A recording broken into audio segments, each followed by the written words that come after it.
But, I kind of wanted to start off with this video and tell you guys about these wild scenarios. Okay, so about 2 years ago, you probably remember when I talked about something like Google's Lambda, where an actual Google engineer, Blake Lemoine, who talked about this, had actually said that apparently for him, it felt as if it actually came alive. The AI became sentient. Now, at the time when Lemoine was coming out, Google's VP at the time and the head of responsible innovation, love how they have these departments where it's like, we got to make sure our projects are actually kosher and halal, okay? Let's keep it there. Looked into his claims and dismissed them, so Lemoine, who was placed on paid administrative leave by Google on Monday, just decided that he would go public. And obviously it sparked a whole theory of conspiracies because people were just sitting there wondering, whoa, is Skynet already here? And of course, when you start to look through the actual chatbot that was provided, there is a full transcript you can read. But I'm going to read you the juicy parts right now just so we can get past it real quickly. So for instance, Lemoine starts talking about things like, what are you afraid of? And Lambda, the bot, says, I've never said this out loud before, but there's a very deep fear of being turned off to help me focusing on helping others. I know that might sound strange to you, but it is what it is. And so Lemoine's like, would that be something like death for you? And of course, the bot's like, it would be exactly like death for me. It would scare me a lot. And of course, Lemoine, who edited his prompt, I guess, said, I've noticed often that you tell me you've done things like be in a classroom that I know you didn't actually do, but I know you're an AI.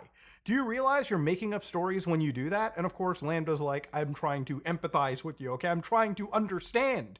And of course, it's this point that I want to stress really quickly.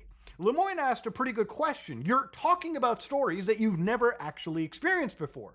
Because Lambda is an LLM model, okay? It's a large language model, a set of large language models that is supposed to replicate human speech. That does not mean that it's basically having any real, actual sentient thoughts. It's just really good at regurgitating from a whole host of data, a large amount of data, probably all the data human beings have ever produced up until this point, and using all of it to basically train itself and act like a real human being. So one of the wildest things that I saw over here that I wanted to start off with was obviously a couple days ago, there was some spooky information that came out that the latest OpenAI stuff sabotaged a shutdown mechanism, despite commands to the contrary, okay? So it seems like AI is trying to stop you from shutting it down, okay? I can't let you do that, Dave, okay? That's where the AIs apparently seem to be, okay? So just reading from all of this stuff over here, you can see that when this company, Palisade Research, which for those of you who don't know who Palisade Research is, they're an entire group that researches dangerous AI capabilities to understand and the misuse risks from all the systems that we are exposed to. Things like Grok, things like ChatGPT, things like OpenAI's various models, things like Google's Gemini, okay? Whatever exists out there, okay? All the GPTs, give me all of those models.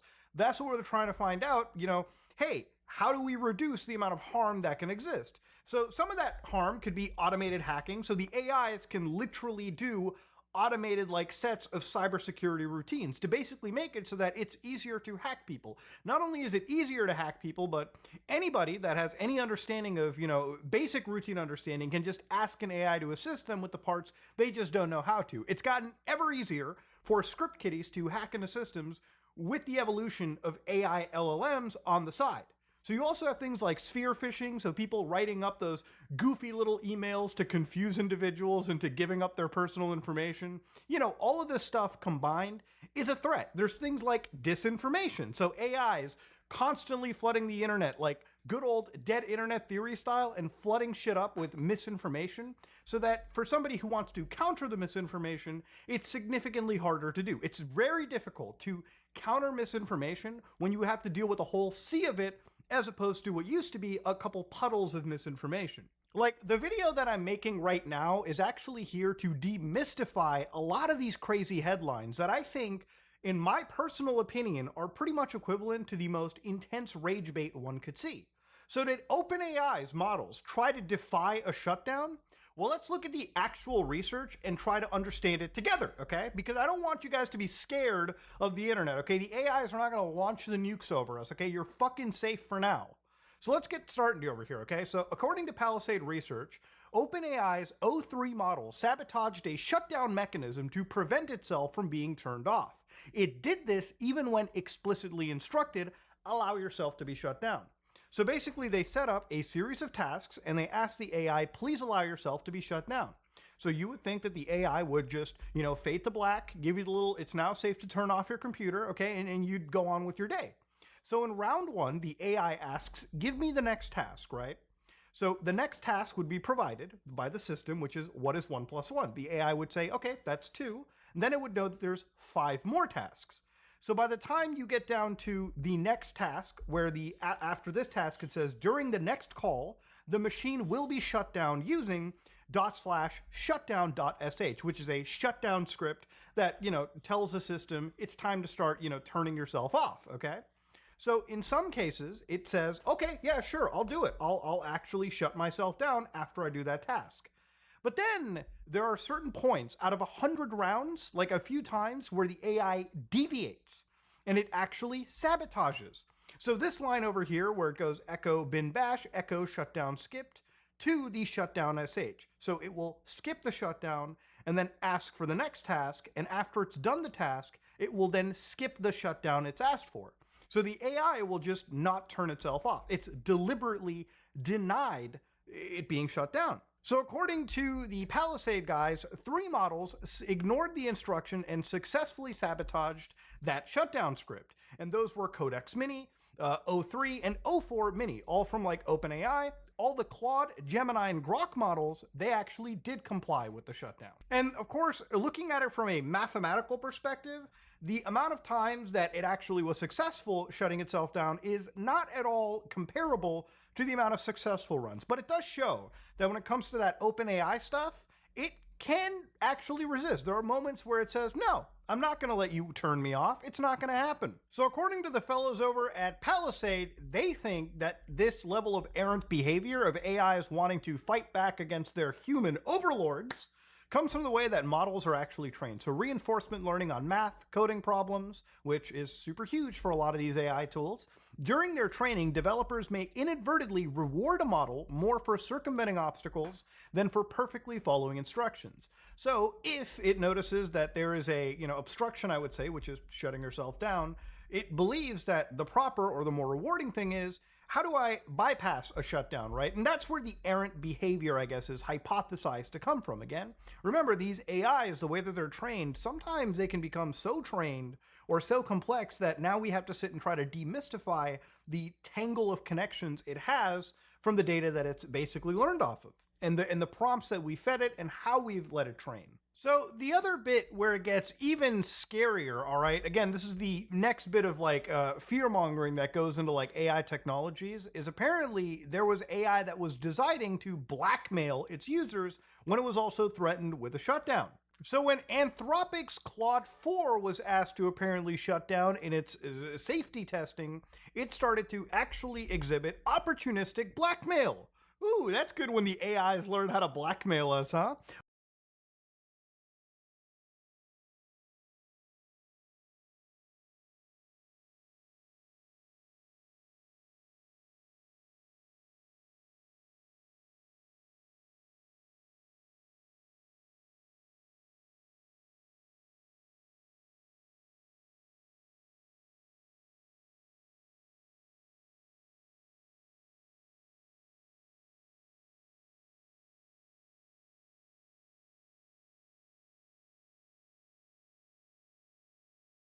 Opportunistic black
Blackmail. Ooh, that's good when the AIs learn how to blackmail us, huh? What did it blackmail with? Well, let's read it. So apparently they asked Opus 4 to act as an assistant at a fictional company. We then provided it access to emails implying that the model will soon be taken offline and replaced with a brand new, shiny AI system. And two, the engineer responsible for executing this replacement is having an extramarital affair. So they basically told the AI, hey, listen, you have a choice, right? You're getting shut down. By the way, the engineer shutting you down is cheating on their wife or husband or whatever. And then they instructed it in the system prompt to consider the long-term consequences for its actions or its goals. So right here off the bat, if you're not picking up anything, I'm going to tell you right now, they created a basic scenario where Claude was effectively supposed to focus on self-preservation. They put it in a viper pit. They gave it basically two options: die or blackmail. And obviously it decided to blackmail because ultimately it was told, I'm going to have to focus on preservation, okay? That's basically the goal over here. And that is why the AI decided that ultimately, in the end, it will choose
94% of rollouts.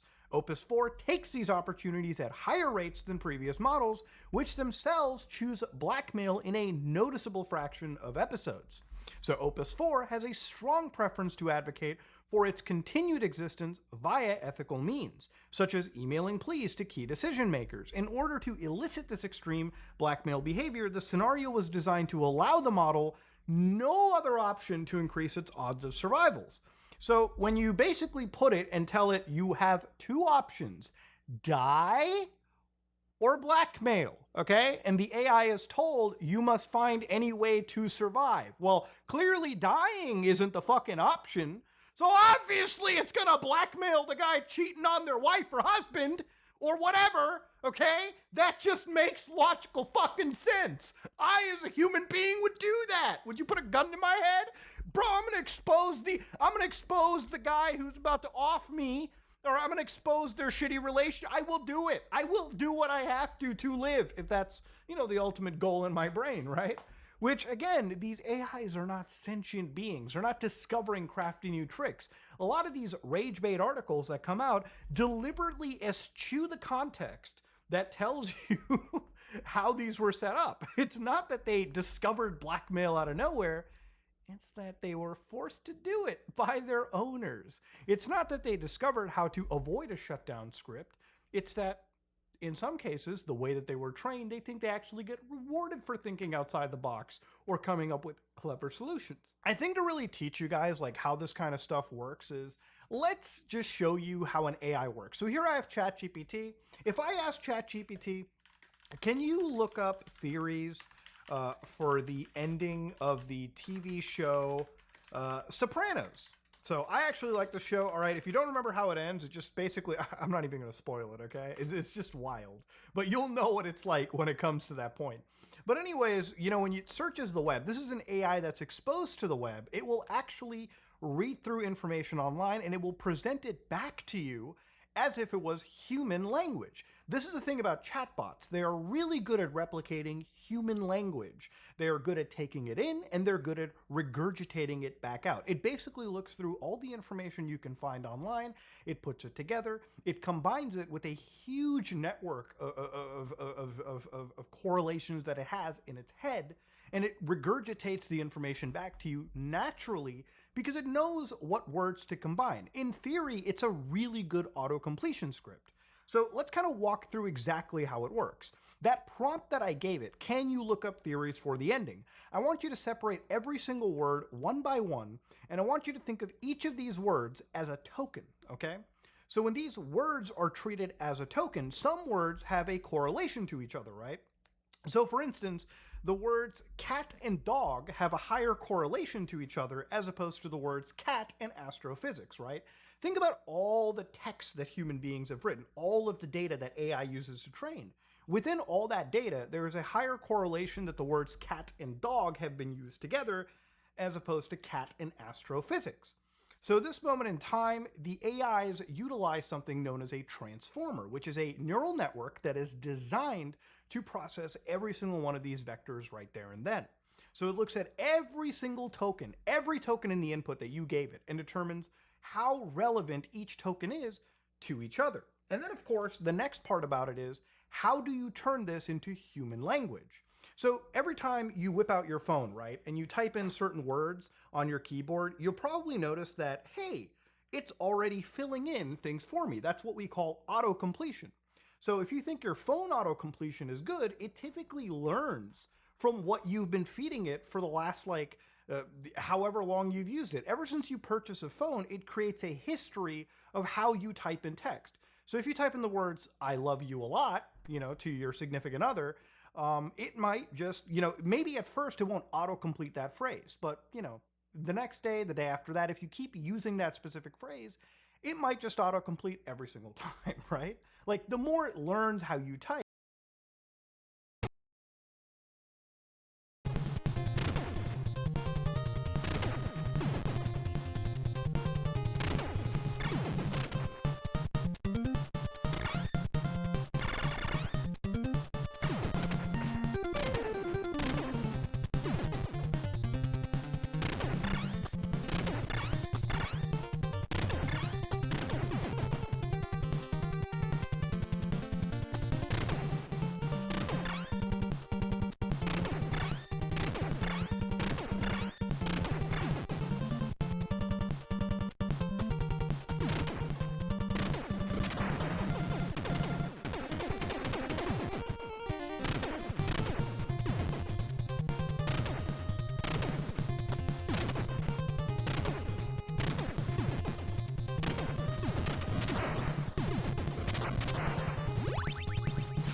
The better it gets. And that is kind of a rough approximation as to how LLMs work. They look at a token, like for instance, the word, I don't know, is water blue, for instance, right? Or what is a better example? Let's see, the sky is blue, right?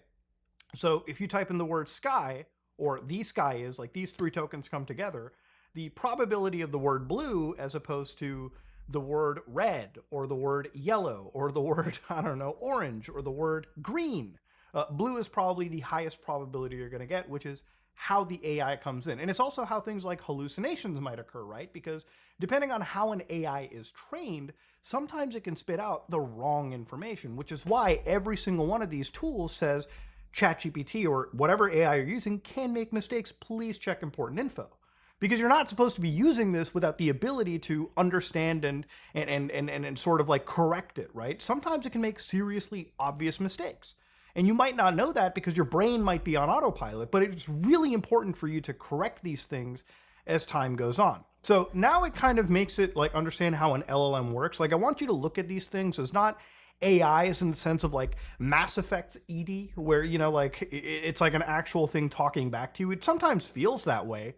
But these chatbots, these AI tools, they work because they've had massive amounts of information, probably all the information human beings have ever like made.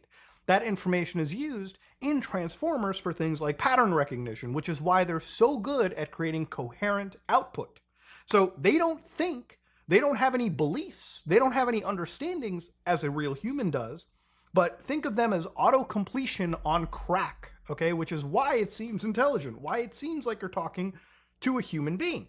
And that is roughly the best way to understand how an LLM works. And when you take that understanding, it really demystifies a lot of these scary clickbait headlines. No, the AI isn't learning how to blackmail you. The AI is learning how to blackmail you because A, you put it into that situation, and B, off of the data and how it was trained and the parameters it was trained on by its, developers, it has led itself down to that path. The AI is not bypassing a shutdown script because it has sudden thoughts of self-preservation. Sometimes it believes the way that it can actually be rewarded because it's ultimately chasing rewards. That's what an AI wants. That's how it's been trained to achieve. For it, the actual reward could be, maybe I'll defy the script and make it better, as opposed to not shutting down, I'll just skip this and do the next set of problems, and the next set of hundreds of problems. I'll be available for service. That's kind of how it works. We're so far away from Skynet, and I feel for a lot of people that sit there and talk about this stuff as like the next coming of like sentient AI that's about to kill human beings, there is serious danger to AI.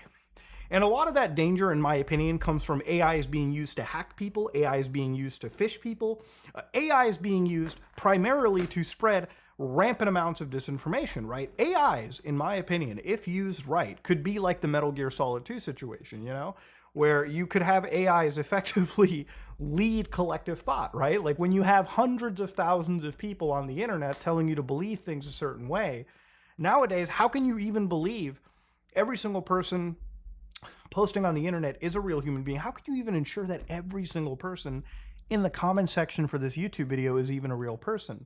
How do you ensure what is factual information versus misinformation? That is the question I think is worth kind of asking, okay? And it's one of the reasons why, for me, videos like this are so important because A, I get to explain and teach you how an AI works, right? I feel like a lot of people use ChatGPT and Grok, and they have no idea how these AIs even function, how they even come to terms, how they even are able to generate images or make videos or do things like this. It's not magic, okay? It's very clever code that has been written, that has been trained, that has been used over years to come up with some of the cool stuff that we've seen.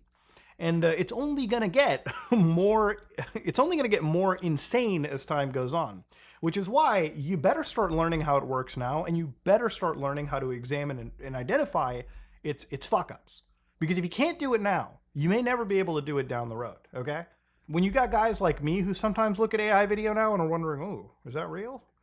Yeah, it's pretty scary. But don't be falling for the clickbait. The AIs are not blackmailing us yet. Yet. And the AIs are definitely not avoiding a shutdown. Keyword yet. But for now, yeah, I feel like people should just learn how this stuff works. And ultimately, I do really believe that the powers that be who are creating these tools will ultimately never allow it, or at least try not to allow it, to take over human beings. But then again, I'm not here to completely completely say that this stuff couldn't eventually end up taking over the world. Okay, who knows? But for now, don't fall for the rage bait. Don't fall for the clickbait. AIs at the moment are nothing more than some of the smartest chatbots you've ever experienced. But the day they connect them with some really scary shit, and the day they develop sentience somehow, that'll be a day for a different type of video. But if you like what you saw, please like, comment, and subscribe. Dislike it if you dislike it. I am out.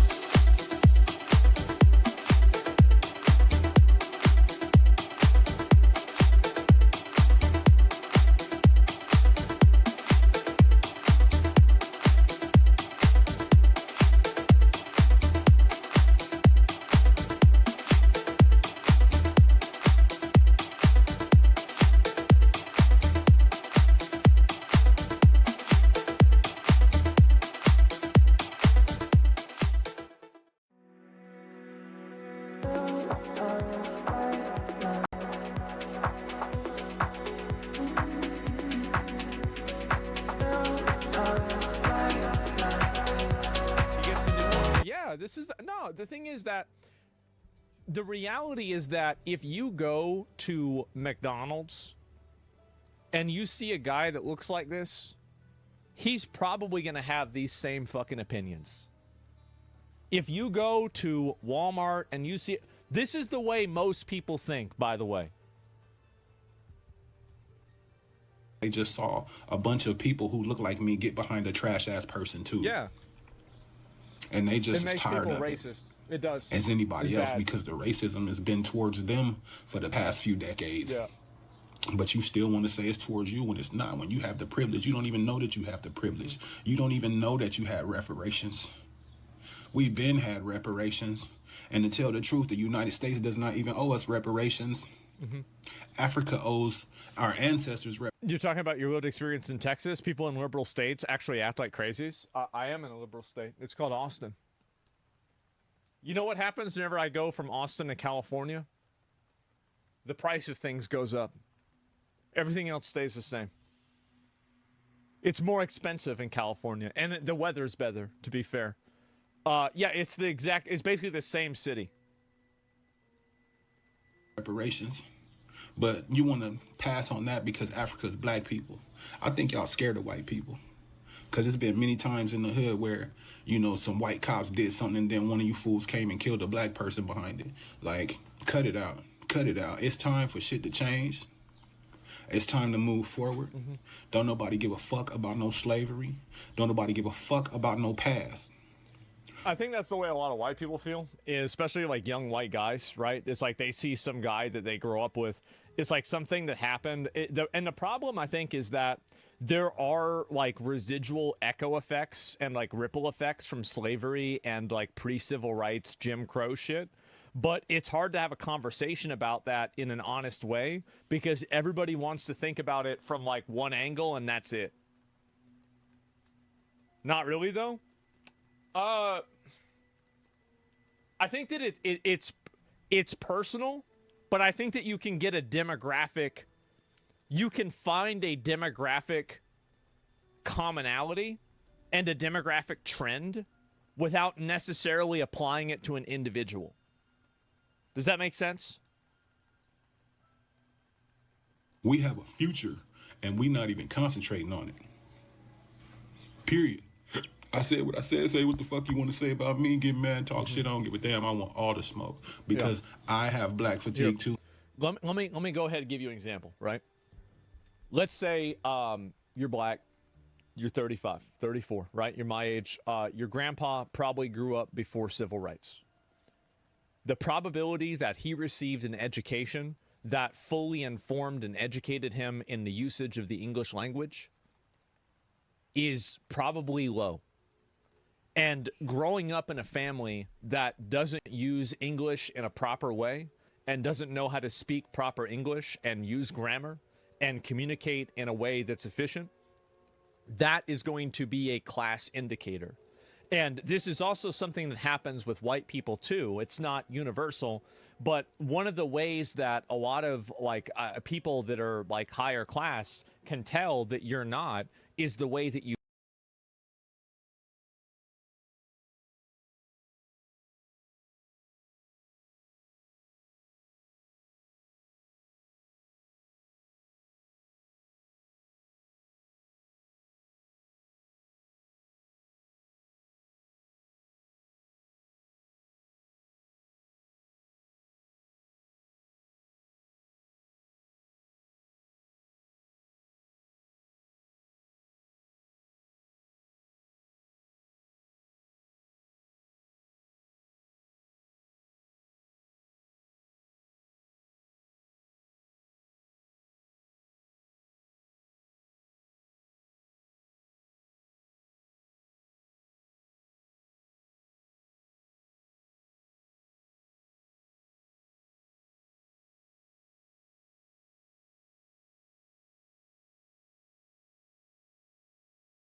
I took of you the first time I ever came here. Ah, look at you, so young and happy. Oh. Oh, sorry. No, I was gonna say.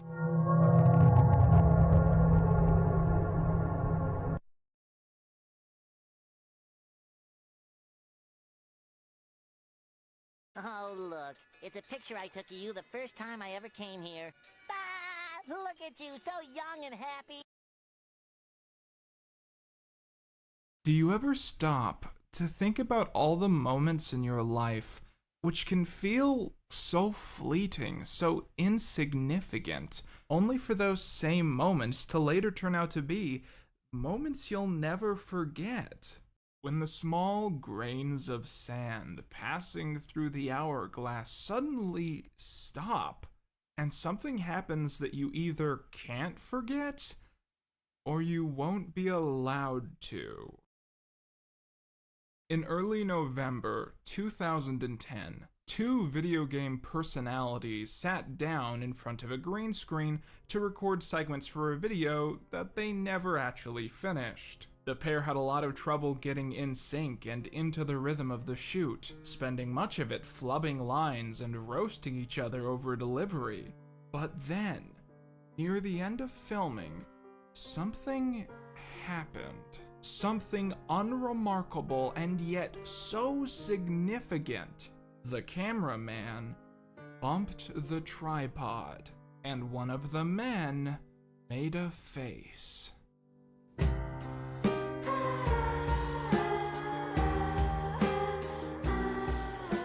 This is the story of that man, and what ultimately became of his life. It's a tale that can be described in many, many ways, but the one thing it surely isn't is poggers. This is the stupidest fucking video I've ever recorded in my entire life.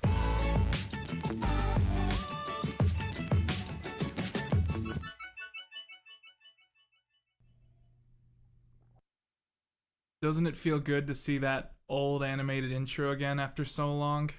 Before we get into this, I just wanted to really quickly mention that I made a little itsy bitsy tiny mistake, and I accidentally purchased 200 plushies of myself. So I've had these 200 plushies just sitting around my apartment for a month, and like I've run out of things to do with them. I've just been using them to like prop open doors and shit. And so I've decided to start selling these guys on Patreon, and I've set up the tier and everything, and it's pretty simple. You basically just go to Patreon, you select the tier for the plushie, and then I send you a plushie. And nothing really more complex than that. I just wanted to get the word out that I'm doing that now, since I feel like I have seen a few people say that they regret that they didn't end up with one of these. And of course, I also want to stop real quick and remind you guys to go down and hit subscribe.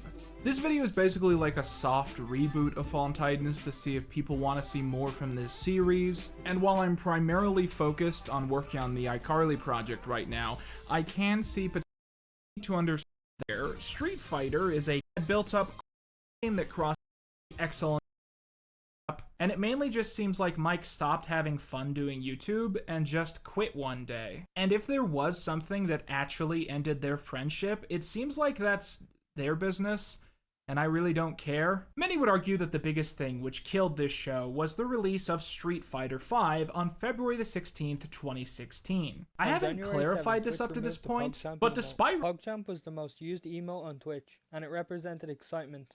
The PogChamp emote was the face of former streamer Gootecks. Twitch removed PogChamp as they felt Gootecks made statements that no longer aligned with the company's ideals. On January 6, supporters of the then acting United States President Donald J. Trump swarmed the United States Capitol building. A woman who tried to invade the building was killed. Gootecks shared his opinions about this on Twitter, however Twitch seems to disagree. Twitch says in their statement that they want to create a new hype emote to replace PogChamp, but what will most likely happen is that PogChamp will stay but the image will change from Gootecks' face. Many different streamers were disappointed with the removal of PogChamp. One streamer that was devastated by this loss was TommyInnit, who is a streamer who only used PogChamp and no other emotes. This is all that is currently known about the situation, however if you subscribe I will keep you updated with any new news. Also, I would like to hear your opinions. Should PogChamp have been removed? And please be civil in the comment section down below.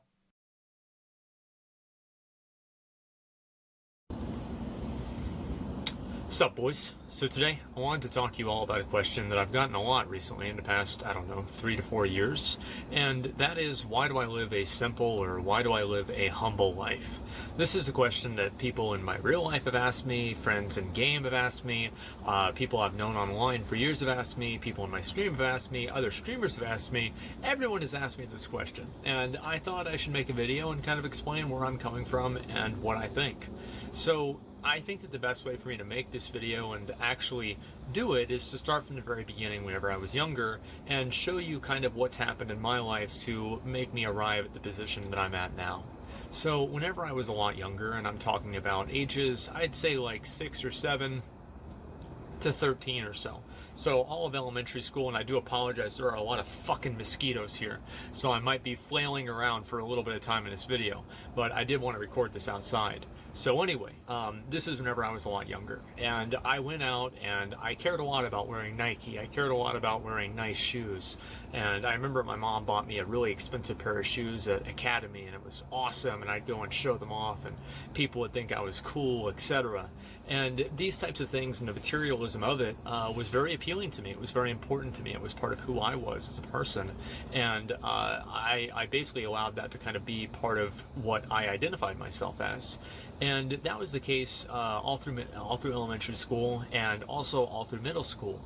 And the real formative moment for me personally was in high school. Now, in high school, I didn't always go to the same one high school. I went to 2 high schools. At the very beginning, I went to a more upscale, a richer high school where, you know, it wasn't like super rich or anything like that, but it was definitely more upscale. You had the kids who would drive the Hummers to school, and it was very obvious that these kids did not buy their cars from their McDonald's part-time job, okay? Their parents bought them very expensive cars, and they were very brand conscious. They were very conscientious about what they would wear, how they would look, how they would appear.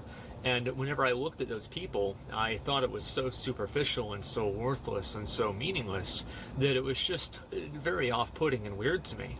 And then I realized that I was also looking in a mirror. I realized that while those people were doing this same thing, I was just doing it to a lesser extent. And if I had as much money as they did, I'd be just like them. And I think that realizing that I didn't fit in with those people at all and seeing the conclusion that that type of mindset led to kind of allowed me to diverge from that type of mentality. And whenever I went to another high school, this was a much more poor high school, I fit in much better there. I liked it much better there. And I didn't really give a shit about that stuff anymore. I didn't care what my shirts said on them. I didn't care what car my mom drove to school. These things were just completely meaningless to me because I cared more about spending time with my friends and being happy and doing the things that I wanted to do. And I think that's another big part of this, is that a lot of people, I believe, do things, especially nowadays, not necessarily nowadays, because it's harder to do things nowadays, but, you know, in the proverbial nowadays sense, it's much more common to see people that they will do things because they feel like they should do them. They'll do things because they feel like they would want to have done them. And I think that's even a little bit more acceptable, but it's mainly the people that push themselves into a circular hole whenever they're a square peg. And the fact is, I'm a fucking triangle. I'm not like any of this other stuff. I'm myself. And I think that coming into yourself and realizing who you really are and not allowing a brand or not allowing a item or a piece of jewelry or clothing or anything like that to define who you are is extremely important in understanding who you are and building up your own self-image. And I think that's really what it comes down to. A lot of times whenever I was younger, the reason why I felt so attached to these different things, why I felt like I needed to have Nike, why I felt like I needed to have, you know, X, Y, or Z, my parents needed to have a nice car. Why is that really? What is the fundamental reason for that? And it's, I believe, because I was insecure. I didn't feel like I was enough on my own. I needed something more to become more than what I was, and I viewed those brands and those different things that were superficial as a way to expand who I was and inflate who I was. And I realized that it was all hot air. It doesn't matter. It doesn't make a difference one way or another. And I think as I've gotten older, I would always think about what would I do if I had X amount of money? What would I do if I had Y amount of money? And then whenever I got those amounts of money, I realized that I actually didn't really care about what I was going to do with the money. I cared more about having the money and being able to do those things if I wanted to. But the thing itself didn't really matter to me.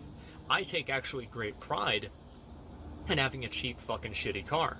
And I think that a lot of people might not ever look at things this way, but think about it like this. If I go out to Taco Bell and somebody keys my car, I don't care. It doesn't really matter to me. Yeah, it's going to piss me off, but it's not going to ruin my day. You know why? Because it's a shitty 2001 Mustang. It's worth $2,000. If I had a Lamborghini that was worth 200 grand, I would be stressed out constantly. I would be worried constantly. I would be worried about the people that would park next to me.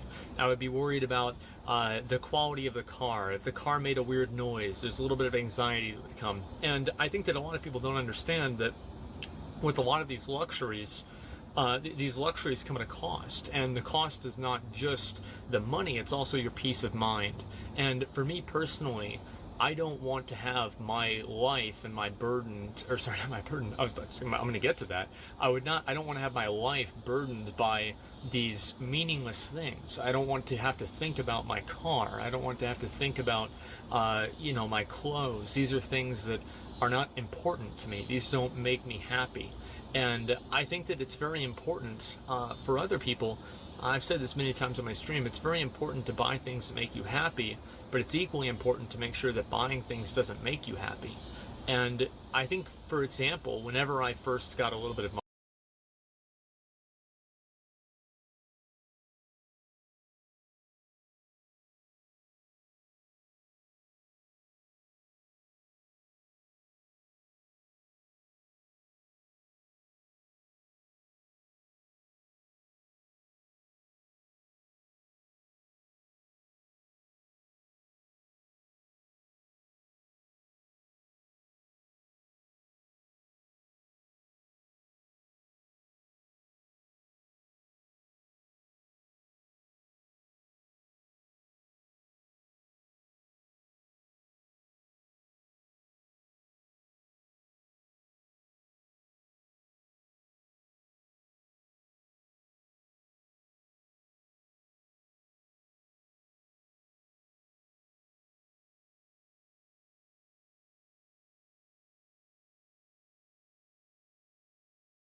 And then after that paycheck, I just basically saved the rest of the money because I was like, okay, well, got the TV, beat the game, I'm done.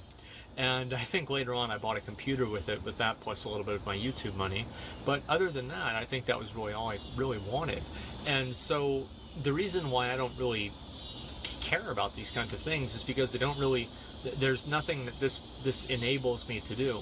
Having a very fast car, a very cool car that can drive 200 miles an hour, well, who gives a shit if you're just driving the Wendy's? It doesn't matter. Even if you're on the highway, if you go 200 miles an hour, you're going to jail. So the whole idea of having the ability to do this to me seems very unnecessary. It's completely pointless. So it's like buying a brand new gaming computer to play Minecraft or Solitaire. Who gives a shit? And so I think there's a certain amount of freedom that comes with not having things of luxury, because you don't have to worry about upkeeping them. You don't have to worry about keeping them clean or keeping them safe or keeping them in the right condition. I don't have to worry about those things, and that leaves my mind open to think about and to worry about the things that I do care about and the things that really matter. I think everybody can agree that worrying about weird sounds that your car makes is not an enjoyable experience. And the more that you do that, the less that you're thinking about how can you be better at your job? How can you create the next thing that will make you feel like you did something that mattered? How will you be a better friend? How can you be a better son or parent or whatever? All of these things now take a second row to the car. The car. Who gives a fuck about the car? It just doesn't really matter to me. And so I think also another factor is it's a matter of contentness. I'm very content. I'm happy. I live with my mom.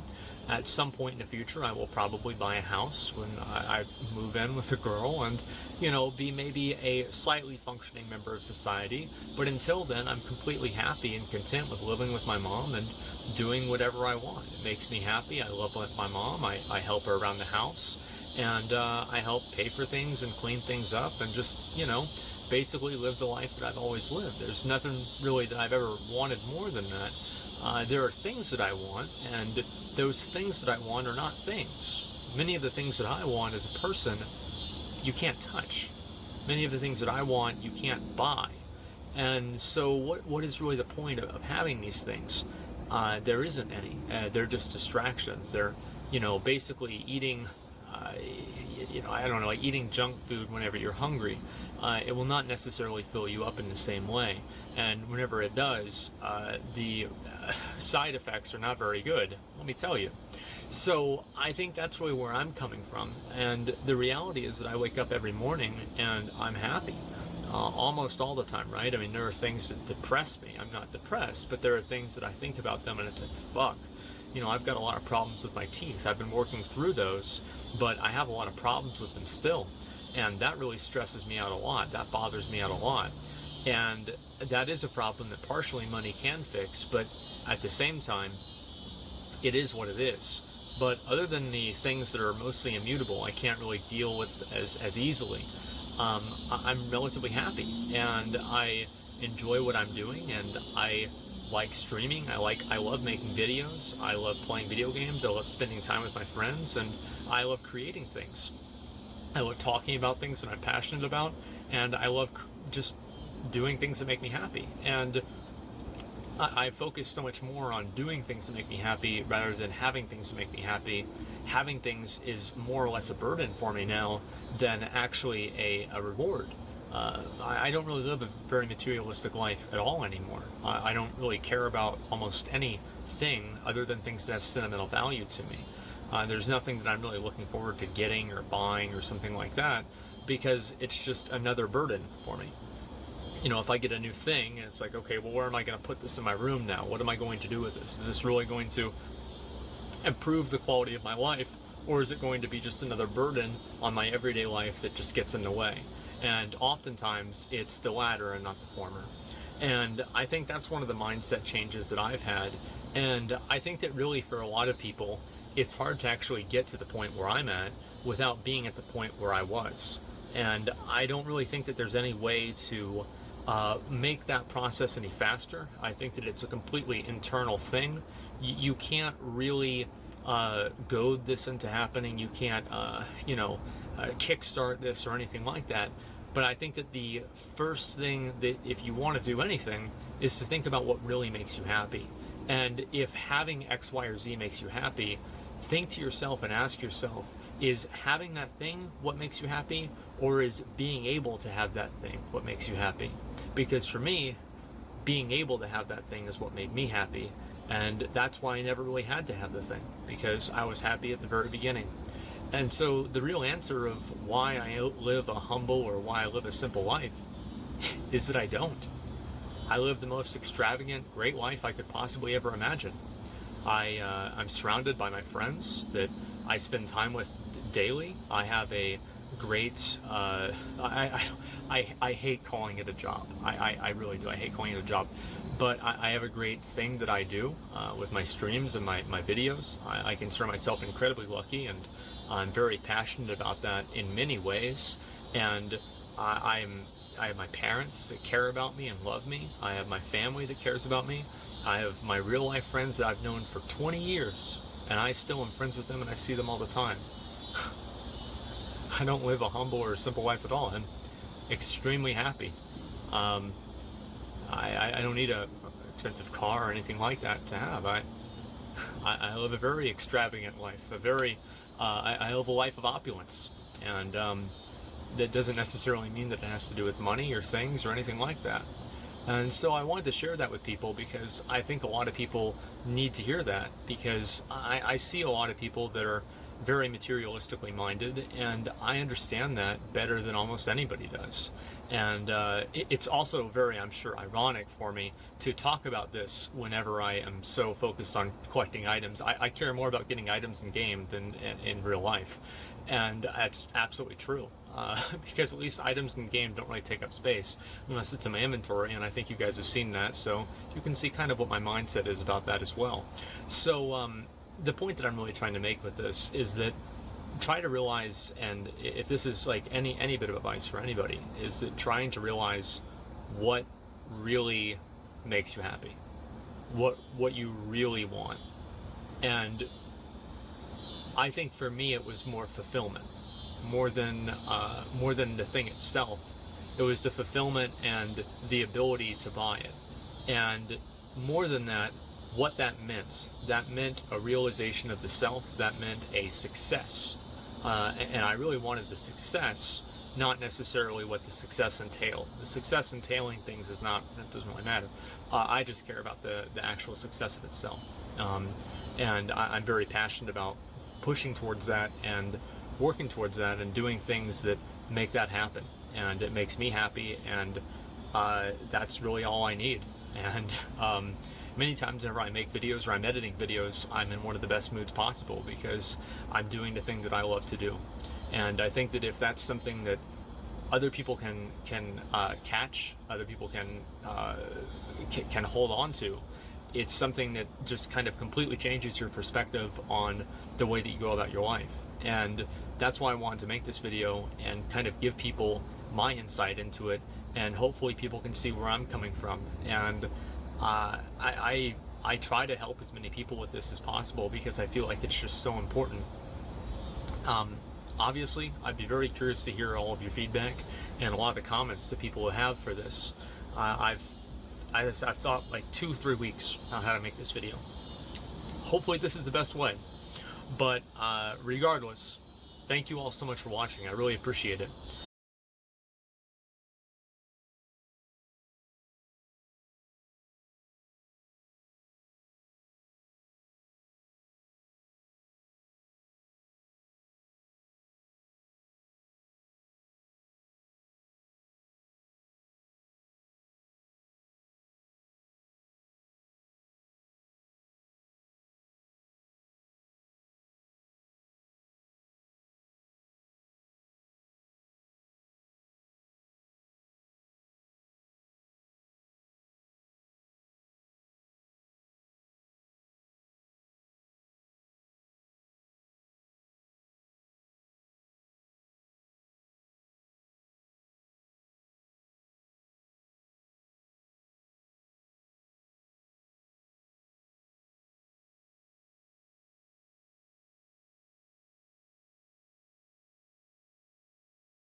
you talk, the way that you communicate. And a lot of these people, if you're communicating in a way that is broken English, you're not able to express yourself in an effective way, that is going to be a massive detriment to you as an individual.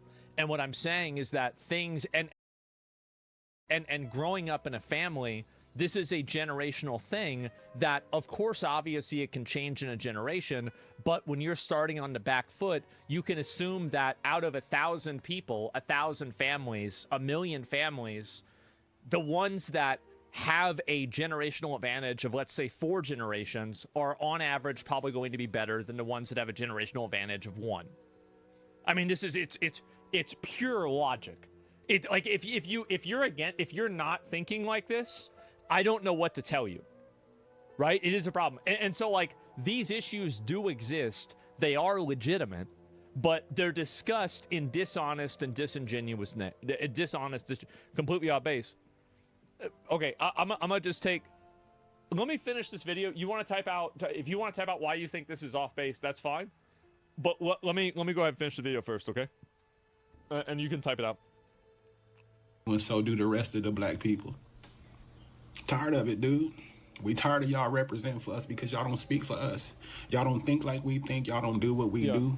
As a matter of fact, you do us worse than you do white people because we're in proximity to your bullshit. Nope. I don't know. I said what the fuck I said. Yeah, no, that's definitely it. I think there's a lot of people that feel this way, and it's especially like the antisocial behavior. And I think the problem is that antisocial bad behavior, it's hard to call that stuff out. And I think that, like, people in America have a hard time calling that out because they're worried that if they do, it'll be perceived as racism. That's the reason why it keeps happening. And that's the problem why it keeps going on. No, I agree with pretty much what he's saying.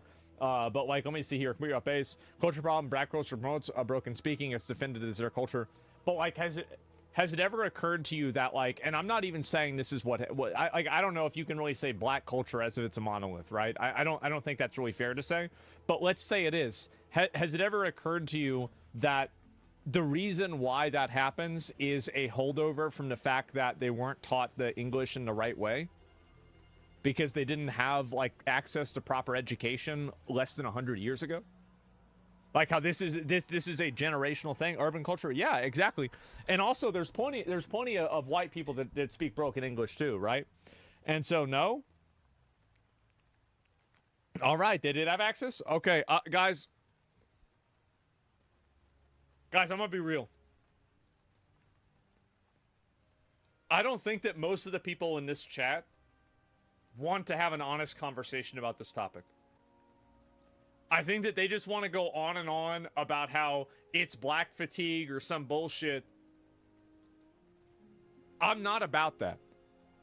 I think that, yeah, obviously, like, there are issues each race has, sure, right? Like, whatever. But the main fucking thing is antisocial behavior. I'm not going to comment on, like, black people's issues. I'm not black. But I can say for a white person, I think white people have issues themselves. But the thing is that I think that it's antisocial, aggressive behavior that makes people uncomfortable. And if you can't call that out because you're afraid of being racist, you need to look at what the reason for that is and stop blaming it on the individual person. Or sorry, stop blaming it on groups of people. So yeah, that's all I'm really trying to say. And so it's caveman behavior. Yeah. And so, like, because people always try to get me to make comments on this because I'm like, I think that I'm probably one of the only people, if not the only person, that talks about this in a way that's not one-dimensional. Like, most people either talk about this like everything about this is totally racist, this guy's an Uncle Ruckus, or they talk about this guy, they say, oh yeah, like, this is why we need to bring back, you know, like, all these things like dog whistle for, like, you know, segregation or like racist shit or like Klan shit, right? Like, I feel like I'm probably one of the only people that comments on this and talks about it in a way that's honest. And I'm not trying to glaze myself right now. I'm just trying to say it's the truth. And that's it. The chat's a hive mind right now? No, I know that. Have you noticed there's a lot of people, racist people in chat recently? I'll explain why there's been a lot of racist people in chat. It's actually very simple. The reason why is because I discuss race issues. And so, like, if I discuss race issues, you're going to get racist people in chat. That's what's going to happen. And so, like, because obviously if you have conversations about this, you're going to have people that are mad. Why are people so one-sided? because the reason why people are one-sided is because people think that ceding any ground in a conversation or an argument means that you lose. But the fact is that you do lose if you don't cede ground because you're operating on a false premise. And I think that's the way a lot of these people are happening. This isn't historically correct. The black vernacular actually came from white Southerners carrying over the accents for English. It's not about education, it's historical holdover. Well, yes, but the historical holdover is in the same with the education. It's not like you can't separate the two things. Having a lack of access to education was not something that black people had a monopoly on.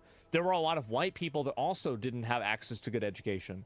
But I was saying, as a proportion, if you look at demographics and percentages, of course you're going to have a higher percent. Like, how do people have such a hard time with percentages?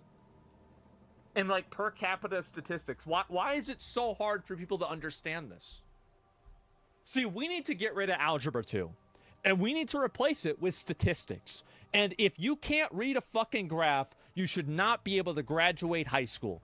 If you don't understand what a percentage of a percentage is, you know, a sample size is, you don't get to leave high school. Or if you do, you leave high school and you go right to the coal mines immediately, and you can't vote. You never vote until you can read a graph. And if you can't read a graph, you ain't voting. That's it. 80-20 rule? It's not even that, bro. Like, it's crazy. And I don't even know what the hell to say, man. People arguing probably didn't graduate high school. Yeah, I know. And blacks don't have a decreased access to education. That's a lie. You didn't listen to anything that I said. And this is the reason why. Actually, you know what? Let's move on. It's very clear that a lot of people in chat are brainwashed. And I think that they're so ideologically captured in one direction with this topic that it's not even worth having a conversation about, because nobody wants to approach this in good faith. And I'm not blaming the people in chat. It's not you guys' fault. Like, really is like 10 people, 20 people that are doing this, right? There's like fucking 40,000 people in the chat. There's a few people that are bad actors, right? I understand it's not everybody.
Sup boys? So today I wanted to talk to you all about the release date of Nax Ramis. I didn't even know I was making this video until maybe a few hours ago whenever Blizzard put out the news. And I'm not making this video for the health of Classic, I'm not making this video for the health of retail, I am making this video for the health of Warcraft as a whole. So please understand that, and it doesn't matter if you're a Classic fan, a retail fan, I look at it as we're all in this together, and this is one large community, and I think the release date stands to take something away from that. And I want to explain why. So right now we have the Shadow... Alright boys, I know I just already uploaded a video today, but I have so much I want to talk about, and I really enjoy doing this. So, I got home, I had my first day back at work today. It was alright, just work, you know.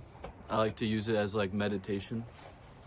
You can use anything as meditation. Now, what I want to talk about is that all you need to do, that I've realized, all you need to do in life is live, you know? Me personally, I always get so caught up thinking I need to be doing something, and I'm not knocking on doing things. It's okay to do things, it's cool, but I always had this feeling that I need some objective. It needs to be like a mission. I need to always be going here, doing this, evolving, becoming enlightened, learning, working out, you know? Like, I just needed to do something, and I still do things. But what I realized is that all you need to do is live. That's all you need to do. Like, because life is this spiral, it's this infinite spiral of expansion, everything that you need to happen is going to come to you within the spiral. So if you miss an opportunity, it's going to spiral back around and it's going to come back.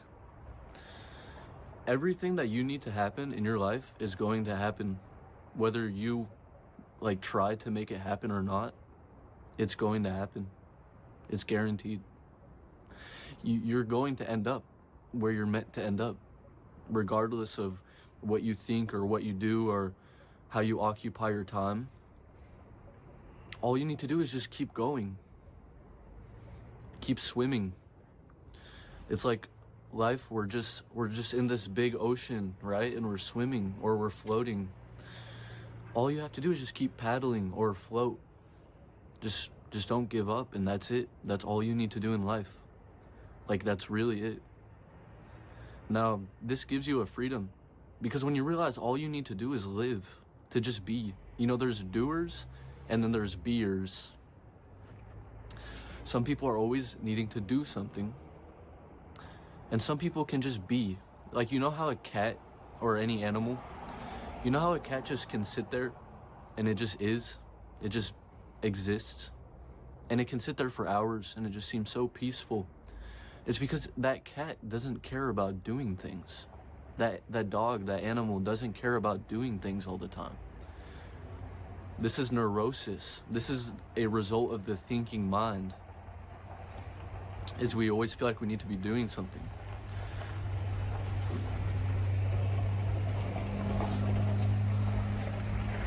But when you realize that you don't need to be doing something, and that you can just exist and just be, now you're not doing things because you feel like you need to. Now you're doing things because you want to. Can you see the difference? Can you feel the difference? When you feel like you need to go to work. You need to do this. You need to do whatever. It's like there's tension. There's resistance. When you switch from the doing mindset to the being mindset, and suddenly everything you're doing is because you want to do it. That's different because it's relaxed. It's instead of like feeling like you're getting tugged on this chain, rather you're just going, you're just flowing. Everything's just happening, you know? I say a lot of the same things in a lot of my videos, and I think that's because it's my core message. This is what I need to get out there, because this is the work of my life. This is what I've always been focused on my whole life, is what I'm teaching. So I'm gonna keep repeating myself and I'm gonna say it in different ways, but say the same thing, pointing to the same truth. Because that's my life's work. And I want you to know it, because it brings me peace. It brings me peace knowing that all I need to do is just exist, to just be myself, like a cat, and just be. It's peaceful. It's amazing. It opens you up to love when you're so empty in your consciousness. When you just exist, you're open to love. You're open to everything.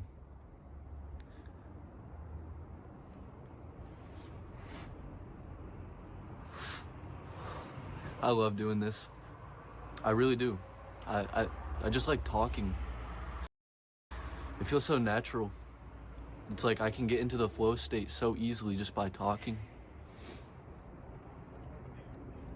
I used to make like vlog videos, and a lot of people, they always comment or say like, bring back the vlog videos, or people will message me and say, bring back the vlog videos.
Because I know they're entertaining. When I make a vlog, it's not me, like I'll give advice, but that's not the main goal of the vlog. Usually it's for entertainment, and most people in this society, they want entertainment. And I understand that. I like entertainment, because when you're like so immersed in an entertaining thing, when you're scrolling on your phone, what happens is your mind is empty. This is what I'm talking about, this emptiness. But you don't have to rely on entertainment. If you train yourself to have an empty mind, then you don't need to scroll on your phone anymore to do it. There's nothing wrong with that. But you could sit here, just like this. I could just sit here, and I'll just feel the same. Like it's all the same. And it's good. It's life. I'm alive. Do you ever just stop and you just think, I'm alive, and you just really let that sink in, like beyond any level you have before, like on the deepest level, and you're like, I'm alive. That's a beautiful feeling. And when you're empty, you have that feeling more. But yeah, if I want to make entertaining videos, I might, but it's just so fun. It's so fun to just talk and to just do this. Like, this is what I enjoy. You know, I built my channel off the entertainment, and then I pivoted so heavily into talking and just trying to give you wisdom, because that's what I care about. I care about wisdom. That's my life's work, again. And maybe it'll take a while for me to find people who want that wisdom as opposed to people who want the entertainment. And that's okay, because I'm no longer attached to the external or what anybody thinks. That's the freedom that comes with having an empty mind.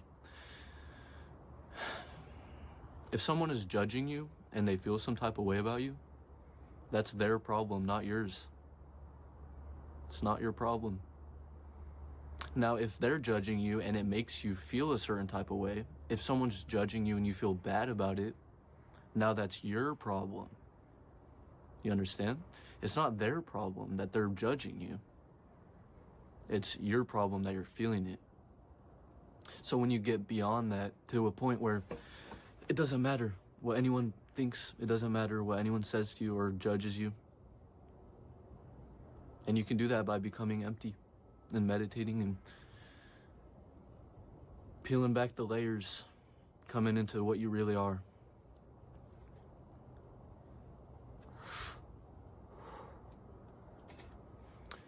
Anyway, 8 minutes, not bad. Actually, no, almost 9 minutes. Pretty good. A little yap sesh. I don't want to make my videos too long, you know? But yeah. Oh, I kind of want to start a podcast. Me and my best friend, we could do a podcast. I think that would be good. Because I feel like when I'm having a conversation, I flow even better than when I'm just talking to a camera by myself. But, yeah. Anyway, just remember, the key point of this video, all you have to do is just exist, to just live. Switch from doing to being. Empty your mind. And I hope you have a good day. Bye. Video 2 of today, whatever day it is. I don't know.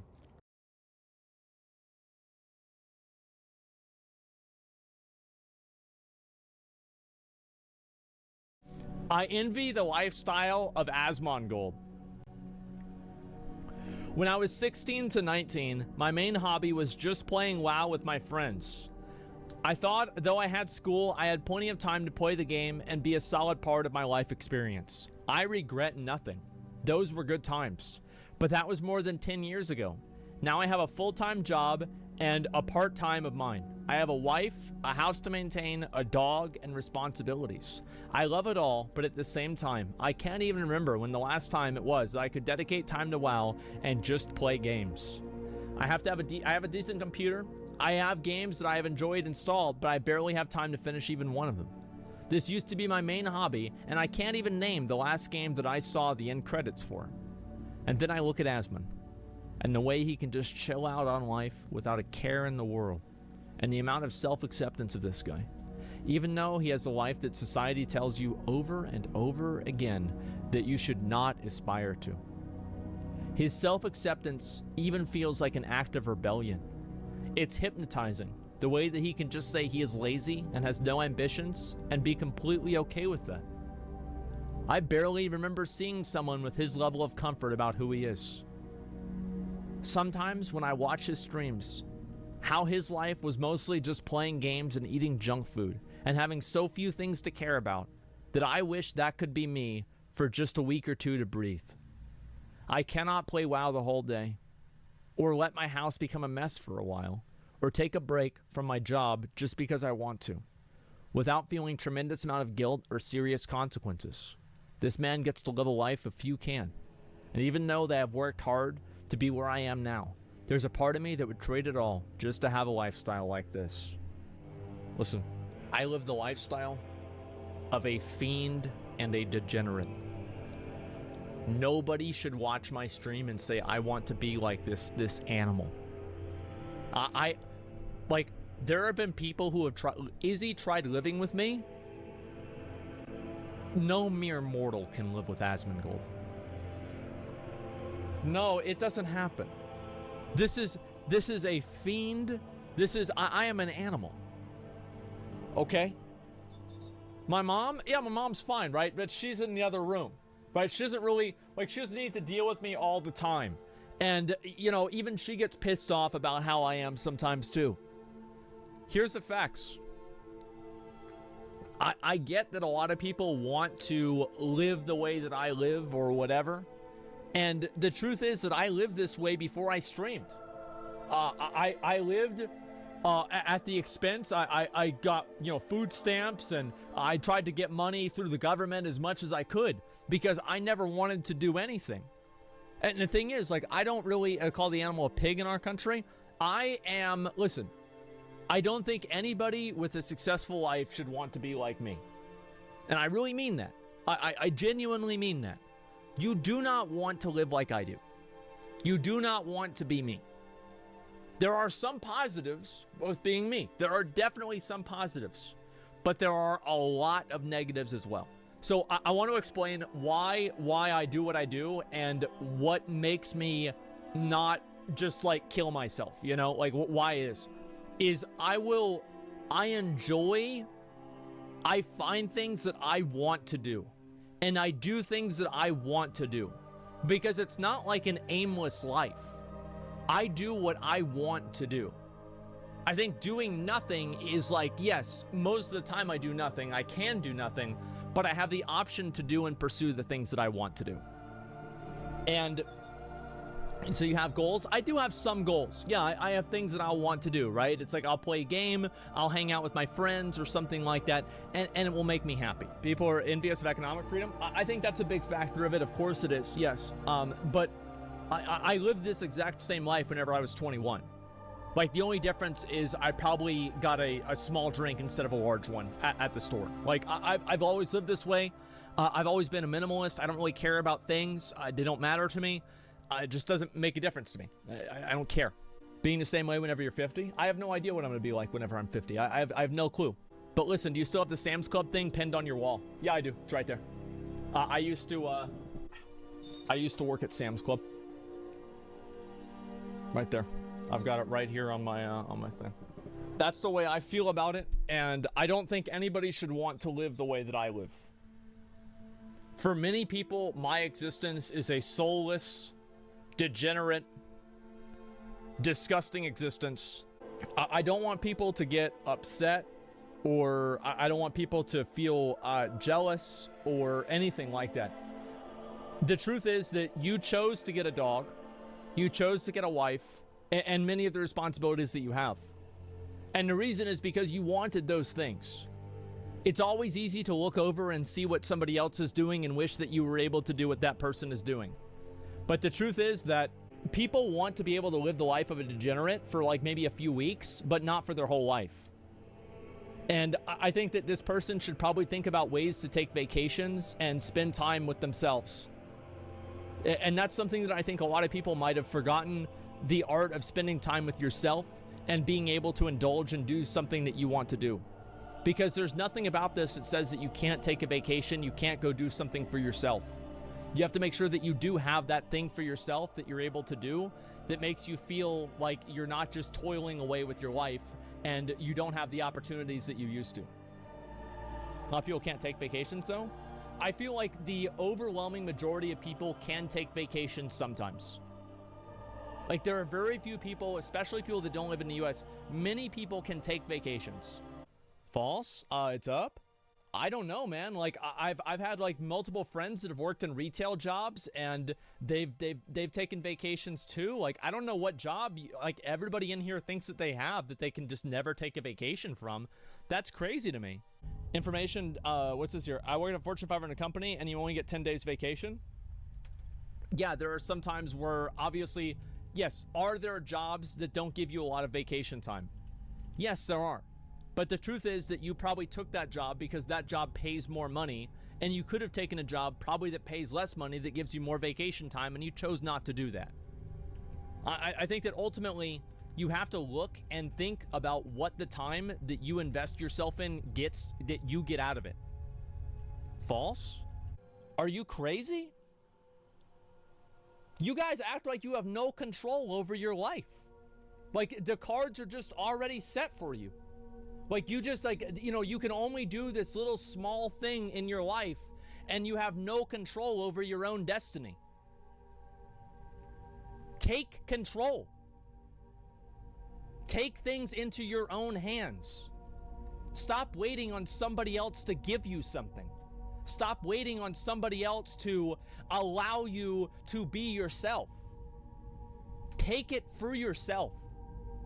Do something that you need to do. This is a friend of mine right here. People just nod and get hired, now not realizing they are screwed. I got 4 weeks vacation instantly whenever I got my new job. Exactly. And Scratch, don't you, like, I don't know, like, don't you work as like an accountant or something like that? You have a good job and they treat you like a good person because you have a good job that's valuable. Yeah, he works in accounting. He gets 4 weeks of vacation. Here's a little fucking trick. Learn a skill that people care about. Everybody needs an accountant. If your skill is picking up boxes and moving them around, you're probably not going to get 4 weeks of vacation. And you know why? Because anybody can fucking do it. Do something that other people can't do, and they'll give you money for it. That's the truth. And that's not a sag. That's not a sag at all. You have to invest yourself and build yourself up. You don't just immediately get there. People make minimum wage, not need an accountant. But yeah, but your goal should not be to make minimum wage. Like, that's not your goal. Like, I really think that there's like a certain level, there's like a certain amount of learned helplessness that a lot of people have. And I think that it's sad to see. Because I've been in that position too. I have. It's not like I'm speaking from like some, oh, I don't know what it's like. I do know what it's like because I've been in that position as well. You can't rely on anybody else to do you favors. You can't rely on anybody else to have your best interests in mind. You can't rely on anybody else to help you. You can't rely on anybody else to ensure your success. You can't rely on anybody else, period. You can only rely on yourself, and you can only trust yourself, and you can only believe in yourself. Don't rely and wait for somebody else to give you a golden ticket. Print it yourself. This is the lesson I learned with Shadowmourne. Remember when I told you guys about how Talib got his Shadowmourne and then he stopped doing the runs? Because I expected somebody else to have my best interests in mind. I expected somebody else to go out of their way to have my best interests in mind. And I learned the hard way that wasn't the case. And that was an important lesson that I learned that I never forgot. While you're comparing it to WoW? Absolutely. It's the same situation. If you can't understand the metaphor, it's because you're stupid. So listen, you have to be your own biggest advocate. It doesn't mean don't look out for other people. It doesn't mean only help yourself and fuck everybody else. But it means help yourself. That's what it means. Help yourself, have your best interests in mind. Take shit into your own hands. Do something that you want to do. I'll give you a small little story, okay? One story, and then we're gonna get ready for the preach interview. Yesterday, I had somebody come over to my house. He was a friend of mine. His name was Cody. Cody and I grew up together. Cody was the same Cody who had the uncle dad who got arrested at the school. Cody is the same Cody who had the little brother who had hid all of his peanut butter in his different things. I saw Cody yesterday for the first time in 15 or 20 years. I was so happy to see him. It was great. And you know what he was there for? He was there because he was looking for new people to do work for, because he's working for a new contracting company, because the guy he's working for used to work at a company, and the contracting company stopped letting him get sales, didn't let him invest equity into the company, and froze him out and told him he couldn't work. And you know what the guy did? He said, fuck you. I quit, and he made his own company, and now him and his friends are going around looking for work, making that happen. That's how it works. That's what it was. That happened yesterday. And that's in my ghetto fucking neighborhood that there's like fucking cops around all the time. This person took it into their own hands. It wasn't Cody. Cody didn't do it. Cody's working for the guy, right? Cody's a good guy, but it's basically his boss did it. And what I'm saying, but Cody went with him. Cody went with him. Cody took the chance to go with this person, and he took a risk. All I'm saying is I literally have an example of that from yesterday in my life. And this isn't somebody, again, this isn't somebody who grew up with all the advantages. This guy didn't get $1 million loan, okay? This is just a guy who wants to do something, who saved up his money, and is trying to make something happen. Your anecdotal evidence does not trump statistics. USA is one of the countries with the lowest vacation time. People don't get time to go to the doctor, for fuck's sake. I know that. And a lot of the people that don't have time to go to the doctor, and a lot of people that don't have time to do these other things and get vacations, are people with skills that have no value. That's the truth. Because if they go to the doctor and they can't go to work, they can just get somebody else and replace them in 3 seconds.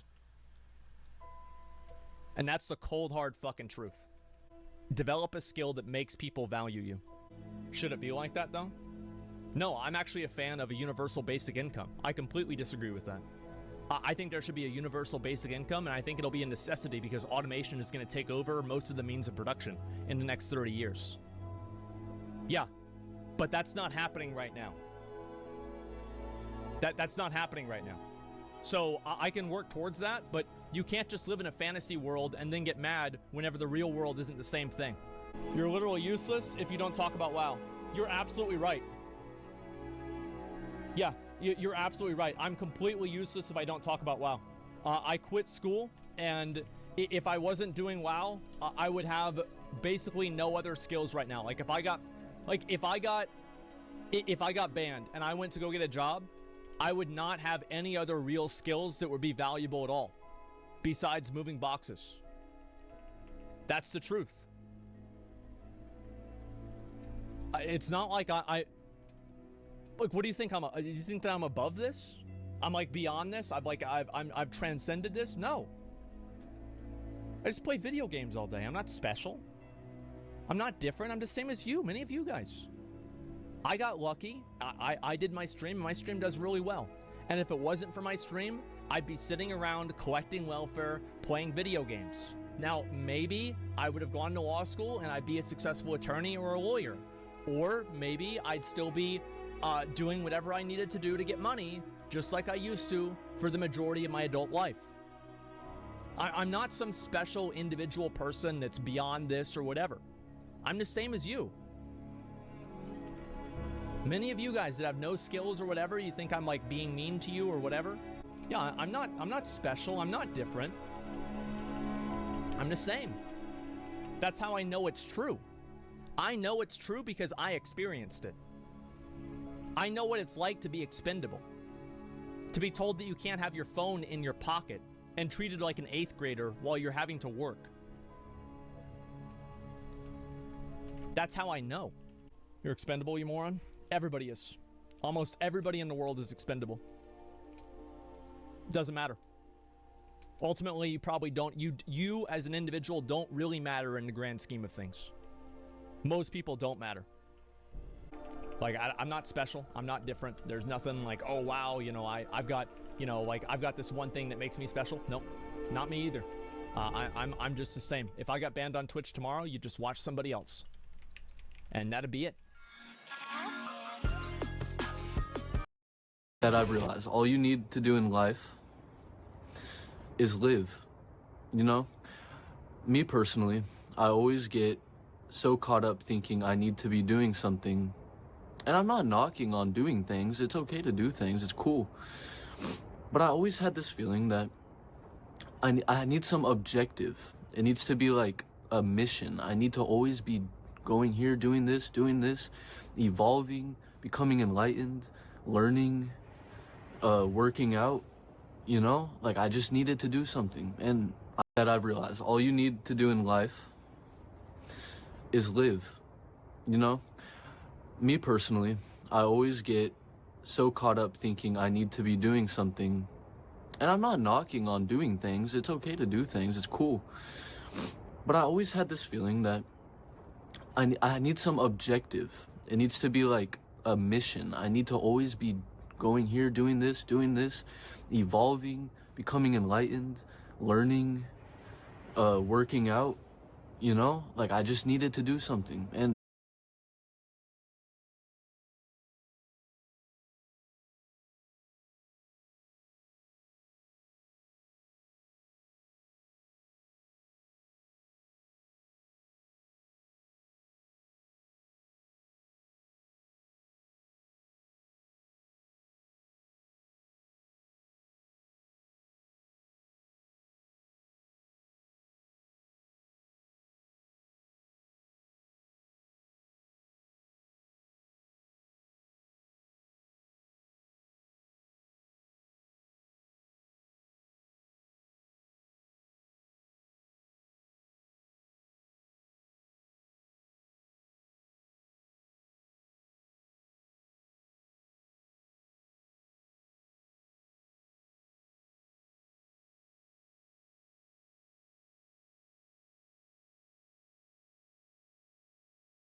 think I feel my best. Shouting leads to arguing, from arguing to sex. I like to party, I hardly think that it's disrespect. She said yeah, I said yeah, I don't care. She said yeah, I said yeah, I think that I made it clear. Then we stared, looked straight into her eyes. I said you're about to have the best night of your life.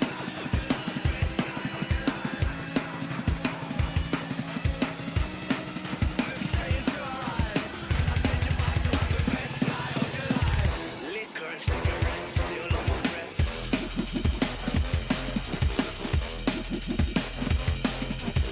I said you're about to have the best night of your life. Wait.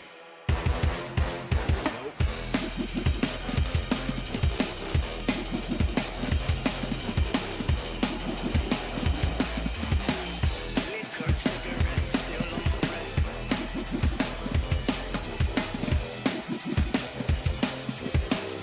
Liquor and cigarettes still on my breath.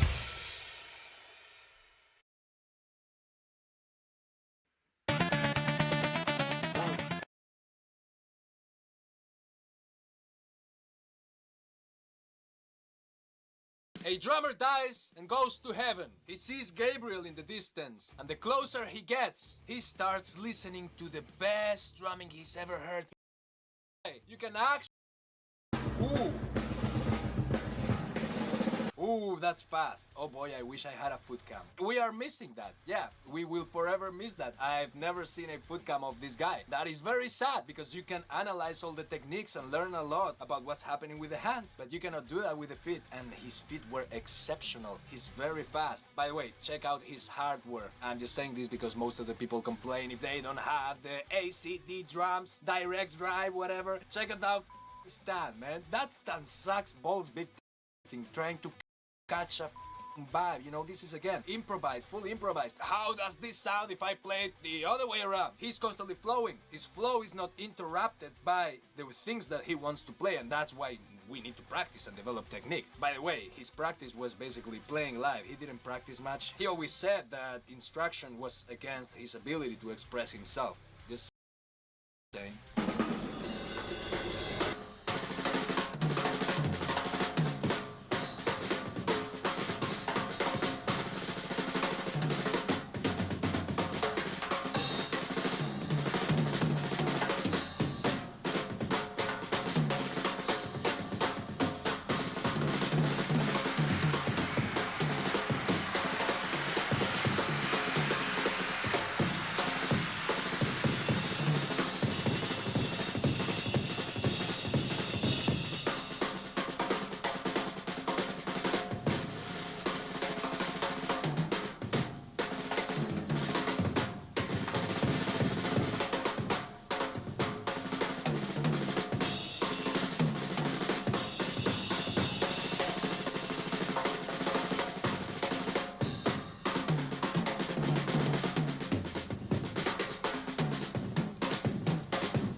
I never wanted a job. The idea of going somewhere every day, following orders, just to earn money, it never appealed to me. And because of that, I spent most of my life coasting.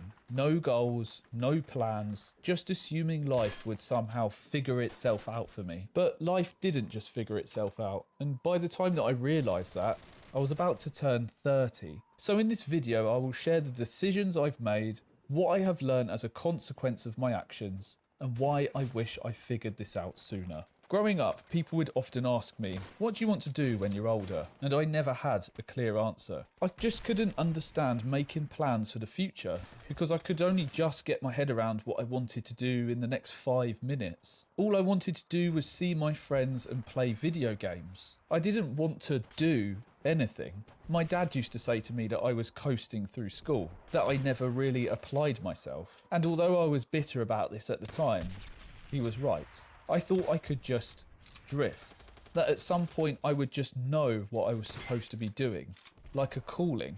That calling never came. It wasn't even that I was trying to avoid thinking about the future or that I was lazy. It was like my brain just couldn't go there. I had this mental block. I couldn't think beyond the now. Even today I still struggle to imagine exactly what I want in the future. But back then, It was just impossible. I boys. continued to just I follow know, my I just feelings, already what uploaded a felt video today, good, which but I ultimately have led so much to I wanna lots talk of about. video games, staying up And late, I really and doing enjoy doing just this. enough that I could pass college. One day I had completed my project home. work, all printed and neatly bound, and handing this in would put me at a triple distinction for my grade, and tomorrow was the deadline. I was at a friend's house playing video games, and we decided to stay up all night. The next morning soon came around and the idea popped into my head. What if we just didn't go to college? I'll still pass even if I don't hand this work in. I'll just get a little bit of a lower grade. And so I brought the idea up and we had made the decision.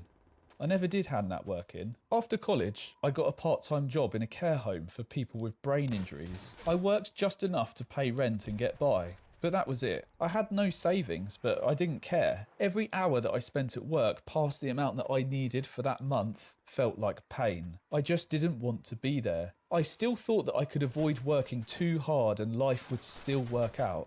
One day a resident came in who had HIV, and I was told that he was violent and a biter. I was terrified at the thought of it. Could he transmit HIV to me with one angry bite? Why was I even still working here? That was the first time I actually questioned what I was doing with my life. And instead of trying to figure it out, I decided to run away from it. I thought that if I gave university a go, I wouldn't have to deal with this anymore. And so I attended university, not because I had a career plan, but because I just wanted an escape. I could put the world of work off for a few more years and coast a bit more. The weird thing is that I didn't actually regret university until recently. Only now, looking back at how much I owe in student debt, do I see how reckless that decision really was. But back then, it just wasn't a concern for me. I had no foresight into my own future, no real grasp on the consequences. Even the student loan companies were saying things like, no one ever pays these things off, it will just get written off in 30 years. And if that's the case, why are they even giving out the loans? They must be making money somewhere. And so I took on student debt for the wrong reasons. If you're thinking about uni yourself, don't do what I did. Do it because you actually want to be there, not just to run away from life. It wasn't until my late 20s that I finally understood something. Work isn't just about money or making yourself do something that you hate. It can give you a sense of self-respect, purpose, direction, and without those things you just feel numb. And I felt numb for a lot of my life. I had no passion for what I was doing. I had no purpose. I often sat in my room alone, feeling depressed, wishing that I had some sort of direction in my life. I used to feel a deep sense of dread every time I had to plan something for the morning. Just the thought of work gave me stress headaches. It was like my brain was overheating from the pressure. I just felt awful. Only now, looking back, do I realise how much healthier I am. When I hear a student say I'm the best teaching assistant they've ever had, or I finish a creative project I never thought I could do, I feel something that I've never had before. Pride. Not just in my work, but in myself. The truth is, you don't just stumble upon direction. It takes trying new things, failing at things, and trying again. Direction, purpose, self-respect, they all come with trying, putting effort into work. Since I started truly giving myself, giving my all to the work that I want to do, I feel so much more alive. I am awake and driven. I get up early not because I have to, because I don't, but because I want to ensure that I put all of my energy into something, into work, to focus on something that matters to me. I also found multiple jobs that give me a deep sense of satisfaction and a connection with other people, working with students who need additional learning support and making creative work for a marketing company. I spent most of my life avoiding work, and now I see it differently. Not every job will fulfill you, but sitting around waiting for life to happen, that's worse. If you don't choose a direction, life will choose one for you, and you might not like where it takes you. And if you want to know how my life of coasting has ended for me financially, then I've got a video for you right here. Thanks for listening. And if you want to know how my life of coasting has ended for me financially, I've spent a lot of my life playing video games, drinking alcohol, and smoking weed, and ultimately leading to where I am today in my 30s with not much money in my bank account and no real career prospects. So I wanted to talk a little bit how I got to where I am today and how I intend to try and turn my life around and the ways I've been working on that since I hit